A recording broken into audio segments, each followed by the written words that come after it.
Hello and welcome to Nerds in the Corner. I'm your host, Bill C. And I'm your co-host, Justin McNeese. In this episode of Nerds in the Corner, we'll be discussing consciousness. Justin, why is a topic like consciousness important to people like us who are curious about the frontiers of science? Well, I think this is one of the great debates still going on in science and philosophy at the moment. And in recent years, a number of studies have kind of come out that have sparked debate challenging the idea of consciousness, and is it a byproduct of localized brain activity, or is it something that exists naturally in the universe that we're plugging into? And I think that this conversation is more important now than maybe it ever has been, because as advancements in AI technology continue to move forward, we're seeing technology and neuroscience and philosophy collide in a way that's unparalleled, that we haven't seen before. So why not talk about consciousness right now? You've been reading some science papers, I can tell. Yeah. Some of the new stuff. It's really interesting in how consciousness may be used remotely, or the concept of non-local consciousness is new for me. As a science nerd, this is not something I have studied before, but I find it very intriguing. You know, the concept of physical manifestation, where if you're thinking hard enough and you're working towards that goal and you synergize with other folks' work, you will manifest certain things. Research is showing that there's more to that as well, scientifically, to where individuals can, with conscious intent. So intention, think about intention. If you're concentrating intently on something, that is organized consciousness. You are sort of removing the entropy from your consciousness. And research is showing that if a person is skilled at doing this, if certain sensors are set up, you can see that consciousness is able to influence various random physical processes and interact with the environment in some ways. That's fascinating. I don't know how that works. Yeah, it's very thought-provoking, because it insinuates that consciousness is more than the world around you, and it's more than self. And consciousness is something that you're tapping into, that's a great way to think about it. That you're creating as much as you're taking in. That's right. Something you're tapping into. Yeah. Right. So you mentioned non-local consciousness.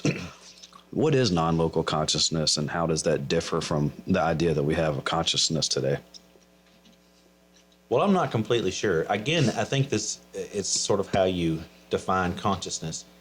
And in different fields, it would be defined differently. You know, in the medical field, if a person is conscious or not conscious, that's not really what we're talking about. Or in biology, how many cells have to form a tissue, have to form an organ system before you get sentience and consciousness. Maybe that's what we're knocking on. But essentially, it's the processes that you can't just observe.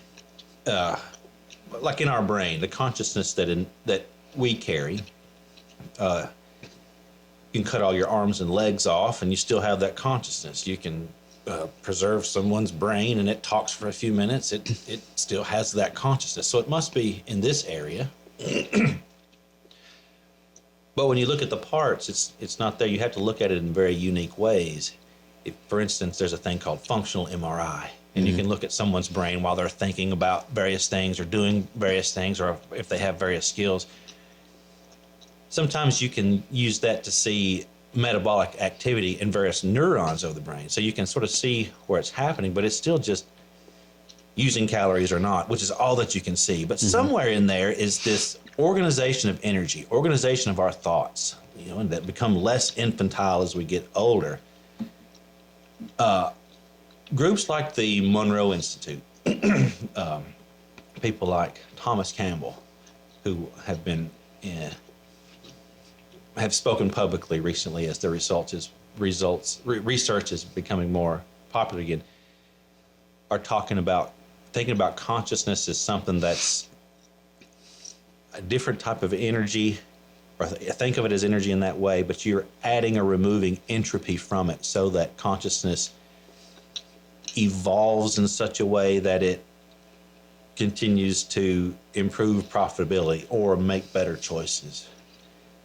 That's about the extent of recent conversations that I've heard. I don't know how to define it past that, but it's quite interesting in what people can do with it. Yeah.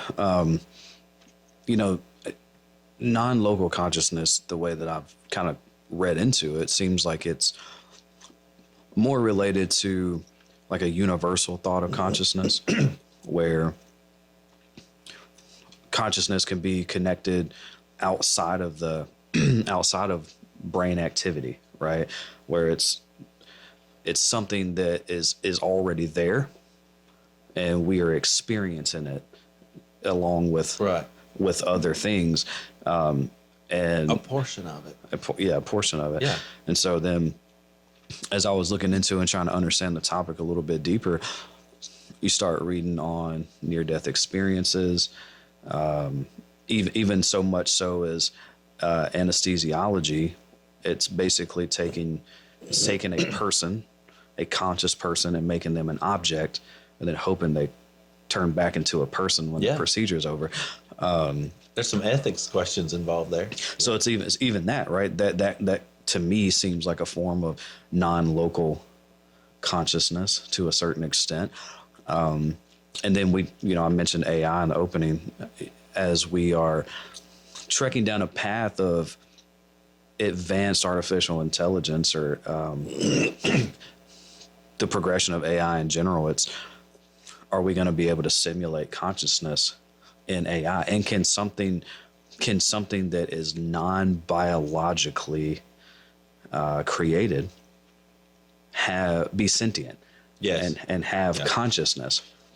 Yes, sir. And I think that's, if those of you reading about AI theory and the power of compute and optimizing algorithms, I think that's where this comes. Because essentially AI is already conscious.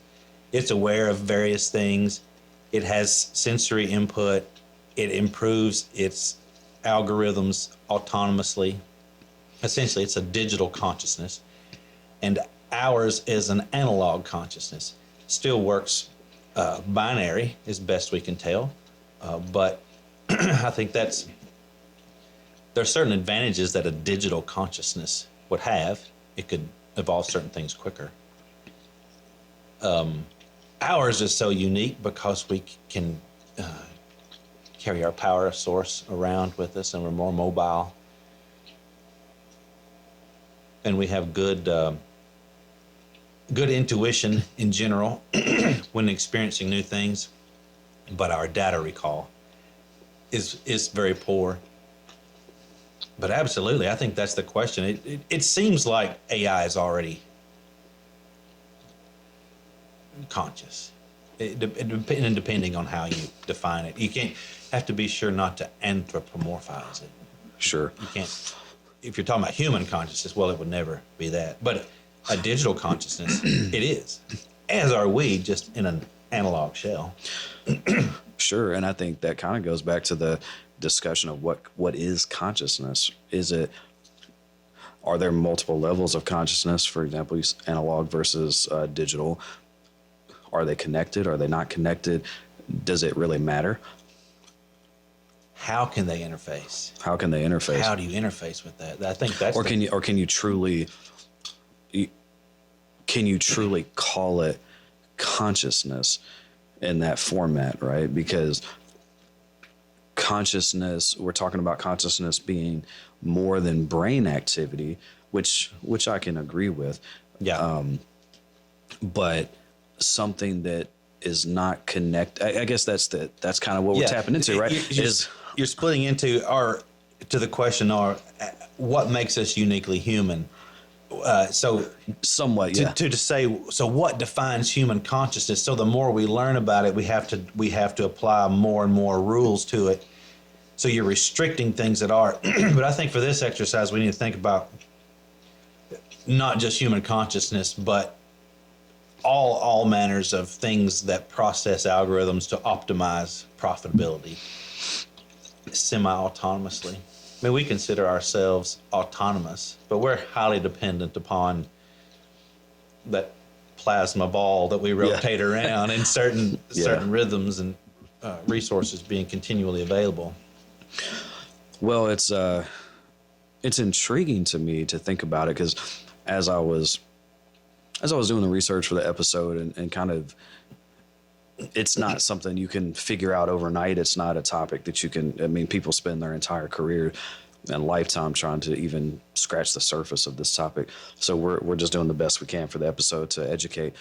But one of the most intriguing things that I kind of felt and experienced through this, and we'll get into hemispheric synchronization later, but so I actually practiced hemispheric synchronization as I was researching, and some of the topics I was reading and the way that I was feeling while I was researching, it felt like I was the observer and the observed at the same time. Oh man, it sounds like you're getting there. It was a pretty fascinating experience, and it made me incredibly excited to talk about the topic because it challenged my own thoughts about what consciousness is and how do I feel about everyday life, and what are my experiences, and what can we bring to the episode that's going to challenge people to think about this thing that we call life and how we experience that together, right? Yeah. And you were trying to optimize your decisions, right? Mm-hmm. So you had this unorganized information in your head, and you ran it through your systems enough that you removed the entropy to where you have a plan, and you're knocking it out now. So strong work on removing entropy from your system, and delivering on an optimized consciousness. A lot of interesting work going on in this area right now, specifically OR theory by Penrose and Hameroff, that suggests that quantum processes occurring within microtubules of our neurons could be responsible for our conscious experience, which to me implies that consciousness might tap into a broader non-local network. So given that information and kind of that understanding, how do you think we can take that and use it today? Man, that's interesting stuff. So what they're talking about is where in the cells of our body is this happening? Where does our consciousness live? It's not in our bones. It's not in, you can take all those things away. It's still there. And so they're showing that if it's anywhere, it's going to be in the quantum fluctuations that happen in our neurons of our brain. And when you, in various ways, these neurons are stimulated by other neurons to begin their activity, and that's when you can see them on functional MRI and things like that. But if it is true that is the nidus, that is the location, that is the singularity of the granular bits of our concentration, of our consciousness, well, yeah, that's just the same stuff that everything else is made out of. And so if one neuron, or if one cluster of neurons, or the some quantum bits associated with those can fluctuate in such a way that they interact or amplify or inspire another group to do or not do, where they're doing that by proximity and by recruiting other things able to disrupt the quantum field in that way, well, then that's your non-locality right there. Then it must be sensitive to the radius of whatever the amplitude of that disruption is. So if that's the case, then it makes sense how consciousness could be non-local. You just amplify that disruption. But even with that thought, how does billions of neurons seemingly creating an experience individually synchronize into one consciousness? That's what is so difficult. I don't know. Yeah. That's what's really complex. This is such a complex and layered topic that we're discussing. Yeah. I think that's where the frontier is. However, ancient Hindus probably have been saying, we've been telling you guys this for 2,000 years. I mean, it seems very, that what they're saying would be similar. to this. So I think the only descriptions that you have of people applying this would be in the religious sectors, saying, yes, we can, and this is why you can't. And it's just hard to apply any truth or non-truth to that. But there are people out there who are measuring it with sensors. It's measurable. You can measure various fluctuations that are influenced by consciousness. Now, how? I don't know. But I think that's the kind of questions we're asking as nerds. Like, why is this important? Well, it's important. We may drive our cars with this someday. Apparently, some people already are. Yeah. Well, kind of to the point that I was making, right? They're creating the neurons in your mind are creating a simulated, cohesive experience. And I'm not sure, I can't remember off the top of my head where this originated from, but have you ever seen the example of the hand, the plastic hand? Where Maybe. Keep going. where the person's hand is blocked by a board, and there's a plastic hand that they stare at, and their left hand is there and they can see it, and someone is rubbing a paintbrush on both hands, and over a certain amount of time, their perception, their brain is perceiving and simulating a feeling that the paintbrush is actually rubbing the hand on the right side, even though it's a fake hand, right? To me, that is non-local consciousness a little bit, right? Because you're not connected to that object, but you're visual. You can see it, and your brain is creating a simulated experience based on information that it is receiving. Yeah. You had an uncle with a wooden leg. He said the wooden one hurt worse than the real one. Well, condolences to your uncle's leg. I bet folks like that was that, and I think sure enough, meditative practices help with phantom pain. Yeah, Yeah. I can see that being helpful. Yeah, Captain Hook wouldn't have been so aggressive and grouchy if he'd have just known that you could control some of these things with concentration. Just tapping into your brain's Wi-Fi network. That's right. Yeah, I think that it's pretty interesting. Again, the observed and the observer point that I was making, that's almost kind of how that feels, is that your consciousness is being created there. Yeah. Right? Because that hand is not real, but you're sensing, or your brain is sensing, and it's your brain is, or is it just a sensory illusion? That could be, when someone does a magic trick that's just an optical illusion, it's fooling your consciousness more so than being affected. Some of those phantom limb tricks are just the brain says, well, it's ridiculous that his leg is not there. We're going to just keep rocking. You're obviously walking around and kicking things with this thing that you say is not real. But I think phantom limb, but that is where consciousness and how you can manipulate it. Yeah, and so I guess, is it that much different in the grand scheme of things when you think about consciousness? Because your brain doesn't hear and your brain doesn't see. It's only given the best guess of the things that are around you. It's taking in that sensory information and it's creating a best. Well, it tries to hear and see. It tries to integrate with what it's seen and heard before. Right. So it's given a best guess of the world around you based on that information. Yeah. Trying to incur maximum profitability based on the data it has. Choosing the right algorithm based on the data it has. So then to the example I was explaining, experiment that had been done, it's perception creating reality. Yes. Right, which kind of is what we're talking about, right? As far as consciousness is concerned, maybe not the non-locality part of it. You're going to get into the same semantics with reality. Well, oh no, then what is reality? You have to define it based upon what you want the outcome to be, similar to consciousness, I guess. Well, it's so confusing now. I used to, what is reality? Well, reality is not an easy answer. The question of what is reality?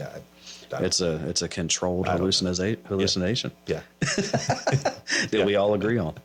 Yeah. It's the misperception you currently have. Yeah. Yeah. Yeah. We're living in the Matrix. Matrix 7. Bill and Justin do a podcast. We hope you're enjoying episode 3. If so, tune into episode 4, where we will be talking about CRISPR gene technology, where we can use DNA and RNA tools to modify our own genome, improving our health and helping us live longer. and prosper So join us next time where science and laughter collide. on Nerds in the Corner. If I had to tell you one more time. I want to go back to the ancient practices that you were talking about earlier for a second, because I think this is a pretty interesting perspective to share with the audience. Because to your point, many Eastern practices, such as Tai Chi and yoga specifically, are built on the premise that cultivating energy can have external effects, which can improve your health, can create or alter your aura about yourself, or even affect the environment that's around you. These observations can be considered anecdotal and even culturally contextual, right? So we have to keep that in mind, but they do contribute to the dialogue on whether consciousness can have a tangible external manifestation. Yeah. So how, thinking about some of these different topics that have been existing for a little while, and now that it's transitioning into more of a scientific perspective of consciousness, what is the applicability of how we look at things now? How is it useful? Well, I think similarly, like in those ancient practices you mentioned, every once in a while they had their finger on something. And true, if you see some practitioner of meditation, well, they seem to be very, they're in their suffering by living in the present.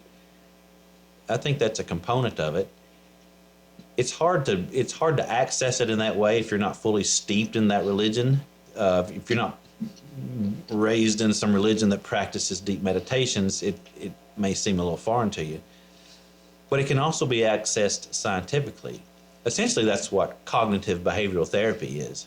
So if you're struggling with anxiety or depression or post-traumatic stress or even various behavioral issues associated with autism or whatnot, if you look, the published recommendations are behavioral therapy, and the most effective is cognitive behavioral therapy.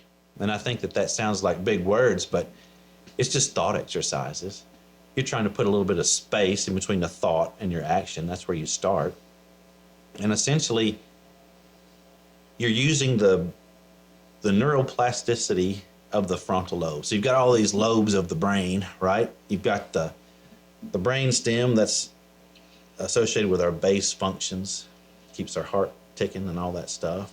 But then you've got the parts of our brain back here that process your vision, and your occipital lobe that dictates how athletic you are, and the parts over here that do your language and your motor cortex and your sensory cortex. But here in the front is your frontal lobe, and that's the part that's in charge of your social interactions, how you interact with other people, your intuition,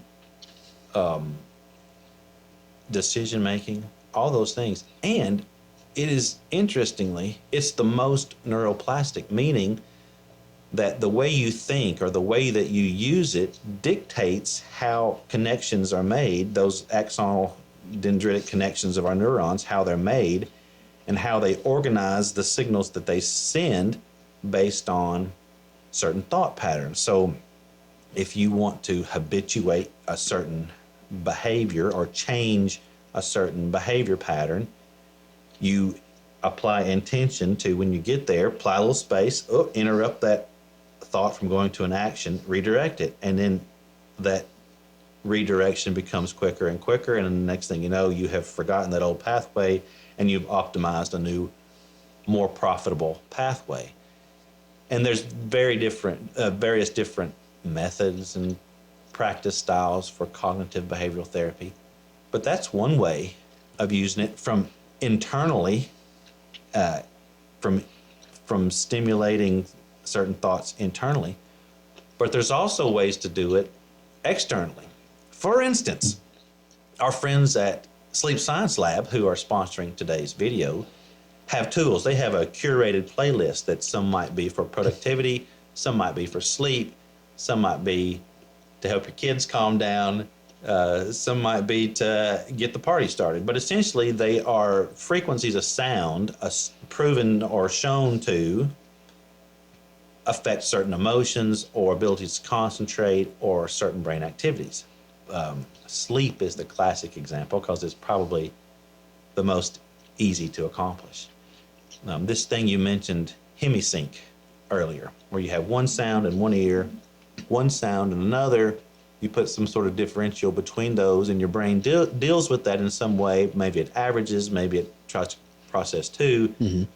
But for instance, to get yourself to go into sleep cycles, if you put yourself on an EEG, electroencephalogram, and measure various frequencies coming off your brain as you're thinking, when you're trying to initiate sleep cycles, you need these delta waves, I believe it is, these waves at 4 hertz. So you can use Hemi-Sync technology, where you put a sound in one ear, another sound in another ear, make a differential of 4 hertz, and it really increases the rate in which you go into sleep cycles. So, for instance, if you have trouble going to sleep at night, you can open up a playlist and select one of Sleep Science Lab's 8-hour through the night binaural delta wave inducing sleep sounds, and it just plays there. If you have earbuds, or you can play it in stereo. But that is a very applicable tool that you can use to help yourself get to sleep earlier with less effort, and also use similar techniques for during your meditative times to reduce your anxiety, things like that. Yeah, that's very interesting stuff, and I think that our audience is going to really be interested in learning about that and checking it out. So let's take a second. I want to pop over to the Sleep Science Lab and show you guys some examples of what they have to offer.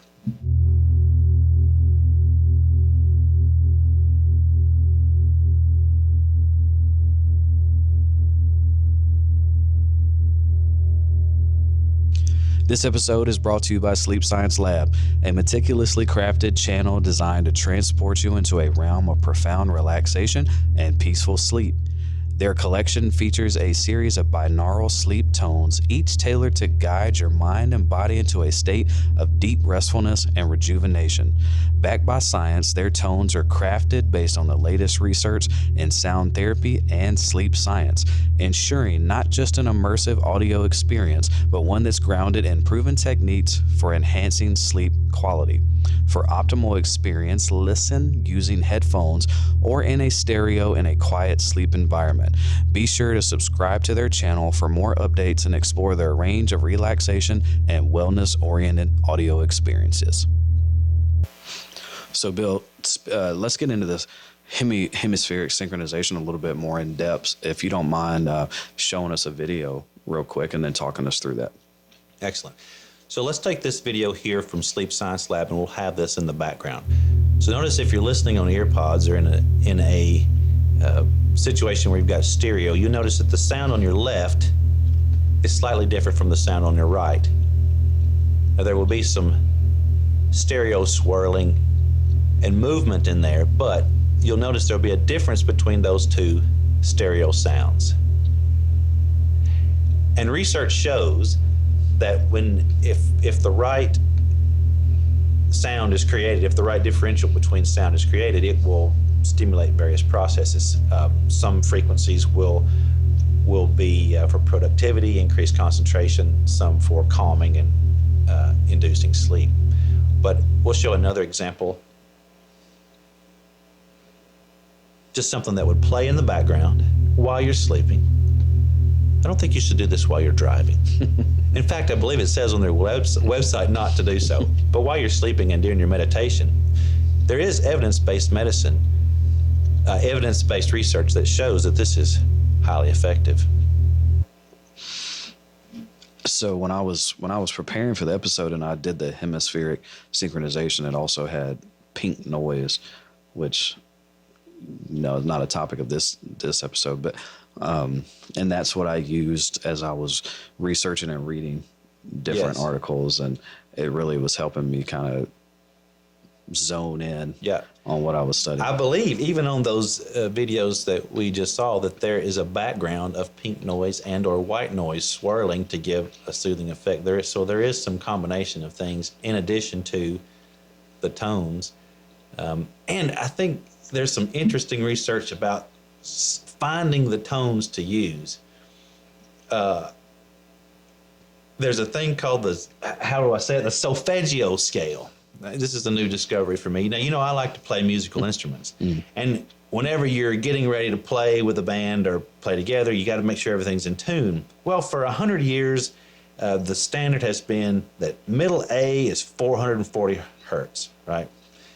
That's the modern scale. So you can go anywhere in the world and people are tuning their instruments together. And in general, they tune to that if they're using a standard tuner. Now, in the past, apparently, it was not at 440, but 396, which is a more naturally occurring frequency on Earth. And some research shows that if you use notes from the solfeggio scale, that the amplification effect is even greater when using it. So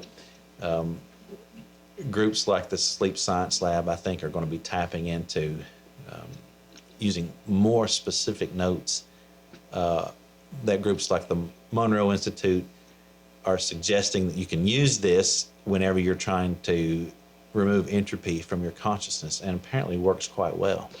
Yeah, so that helped me understand that a little deeper. So you have 400 in one ear, 396 in the other ear, and you're tapping into consciousness to create a 4 hertz difference. Yes, or you're using energy to affect your consciousness into a more organized way. Okay. You're using a physical stimuli instead of a self-generated one to organize your thoughts closer to what you would desire. You have to have intention to do this. It amplifies your intention, I think. Okay. You have to intend to go to sleep. If you're wanting, I think if you're fighting it, it's just going to frustrate you. But it amplifies your intention, perhaps. Okay. That makes a little bit more sense now. I was trying to connect the dots on how exactly this is creating that focalized effort.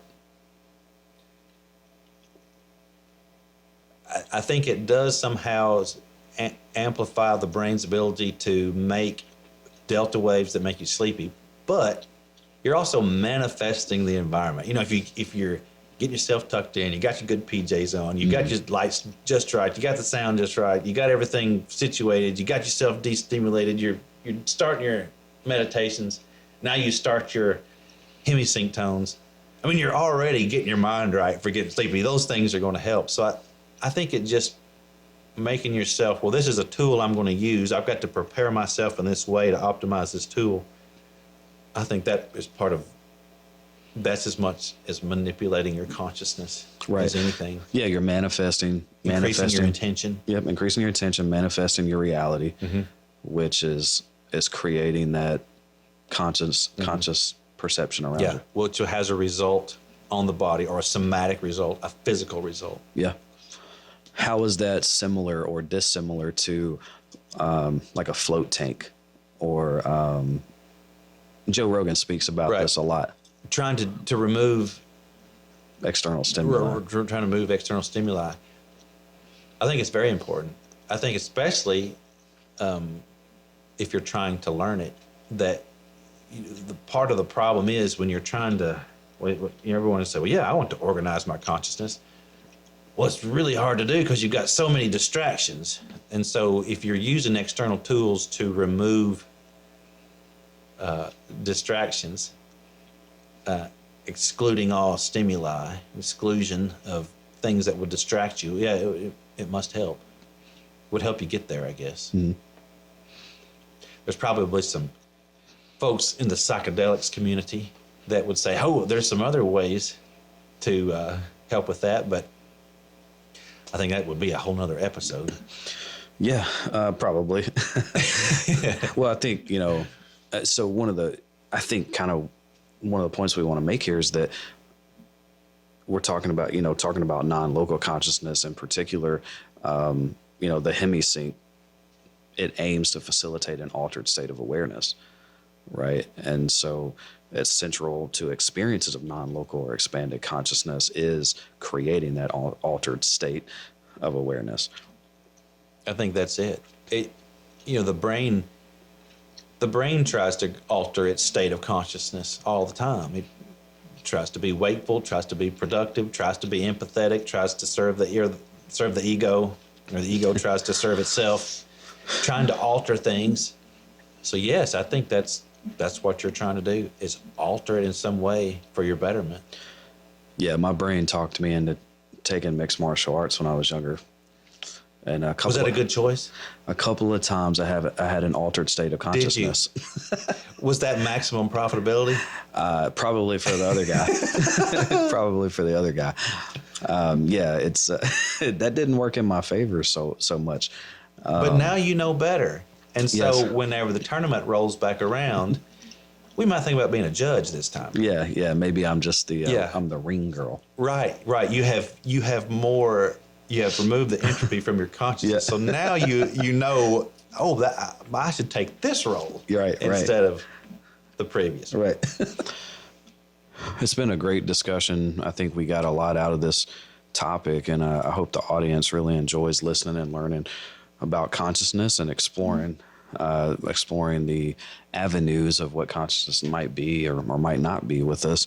As we get ready to close out today's episode, we are aware that there are counter arguments specifically to the ORC-OR model with Federico Fagin, who counter argues that even their model still assumes consciousness emerges from a physical structure rather than being a fundamental aspect of existence.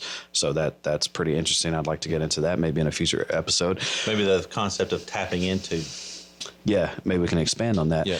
And then also one of our favorites, Hal Puthoff, who's one of the more prominent figures who has looked at conventional physics and parapsychology to see that contributes to the understanding of how consciousness might interact and defy classical explanation, right? Yeah, well, it would be great to have Dr. Puthoff on here. We tried to schedule an interview twice, but it keeps getting put off. Well, that's enough of that. Well, it's been great, Bill. If I have to tell you one more